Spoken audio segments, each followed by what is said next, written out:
اس دور میں ماسٹر اگر بچے کو مارتا تھا تو بچہ گھر آ کر اپنے باپ کو نہیں بتاتا تھا، اور اگر بتاتا تھا تو باپ اسے ایک اور تھپڑ رسید کر دیتا تھا۔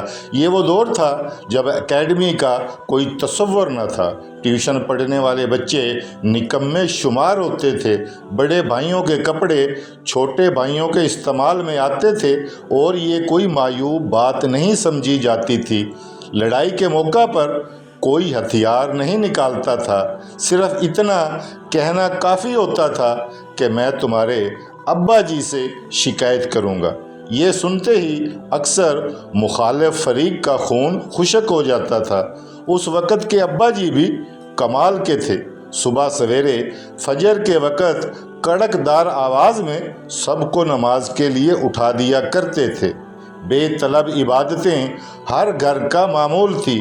کسی گھر میں مہمان آ جاتا تو ارد گرد کے ہمسائے حسرت بھری نظروں سے اس گھر کو دیکھنے لگتے اور فرمائشیں کی جاتی کہ مہمان کو ہمارے گھر بھی لے کر آئیں۔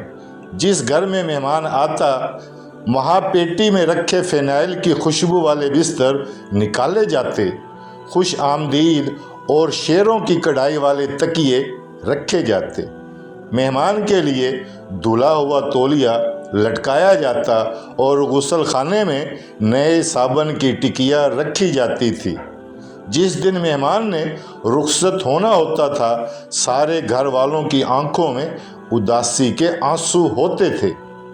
مہمان جاتے ہوئے کسی چھوٹے بچے کو 10 روپے کا نوٹ پکڑانے کی کوشش کرتا تو پورا گھر اس پر احتجاج کرتے ہوئے نوٹ واپس کرنے میں لگ جاتا، تاہم مہمان بہر صورت یہ نوٹ دے کر ہی جاتا۔ شادی بیاہوں میں سارا محلہ شریک ہوتا تھا۔ شادی غمی میں آنے جانے کے لیے ایک جوڑا کپڑوں کا علیحدہ سے رکھا جاتا تھا جو اسی موقع پر استعمال میں لایا جاتا تھا۔ جس گھر میں شادی ہوتی ان کے مہمان اکثر محلے کے دیگر گھروں میں ٹھہرائے جاتے تھے۔ محلے کی جس لڑکی کی شادی ہوتی تھی بعد میں پورا محلہ باری باری میاں بیوی کی دعوت کرتا تھا۔ کبھی کسی نے اپنا عقیدہ کسی پر تھوپنے کی کوشش نہیں کی، کبھی کافر کافر کے نعرے نہیں لگے۔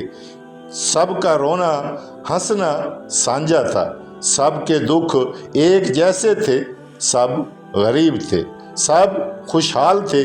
کسی گھر میں black and white T V ہوتا تھا اور سارے محلے کے بچے وہیں جا کر ڈرامہ دیکھتے۔